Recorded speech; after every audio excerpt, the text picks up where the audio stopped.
l'homme, Jésus est apparu pour détruire les œuvres du diable. Le diable entraînant l'homme dans la désobéissance au commandement de Dieu l'a entraîné à la fragilité vis-à-vis des attaques de Satan. Parce que quand Dieu a créé l'homme, il lui a confié un ange gardien. Nos anges gardiens, on les laisse souvent au chômage. On ne leur demande rien. Alors qu'un seul ange gardien a plus de puissance que Satan et tous les anges de l'enfer. Un seul ange gardien a plus de pouvoir que Satan et tous les démons réunis. Pourquoi? Mais parce que le nom de Dieu est sur lui. Nous qui portons le nom de chrétiens, ceux de Christ, nous avons aussi ce pouvoir. Jésus n'a-t-il pas dit, ils chasseront les démons? Nous avons ce pouvoir, mais nous ignorons même que nous l'avons. Jésus, le Fils de Dieu, est apparu pour détruire les œuvres du diable. Et quelles sont les armes de Satan pour nous combattre? Car dès notre jour de baptême, le combat est déclaré. Le combat est un combat spirituel. Le combat spirituel, ce que Satan veut le plus, c'est de nous séparer de Dieu. C'est d'amener l'homme à l'adorer lui, à adorer de faux dieux.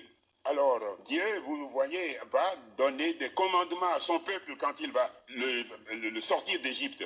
Moïse est allé chercher les tables de la loi. La première table de la loi contenait les 10 commandements. Mais voilà que le Seigneur, quand son peuple l'a trahi en créant le veau d'or, en voulant adorer le veau d'or, dans sa colère, Moïse a balancé la table, mais Dieu a redonné de nouvelles tables. Il y a 2 tables de la loi, et sur l'une des tables, il y a 3 commandements écrits. Sur la seconde table, il y a 7 commandements. Les 3 premiers commandements sont relatifs à Dieu et à la souveraineté de Dieu. Les 7 autres, c'est les relations avec les hommes. Ne tue pas, ne vole pas, etc.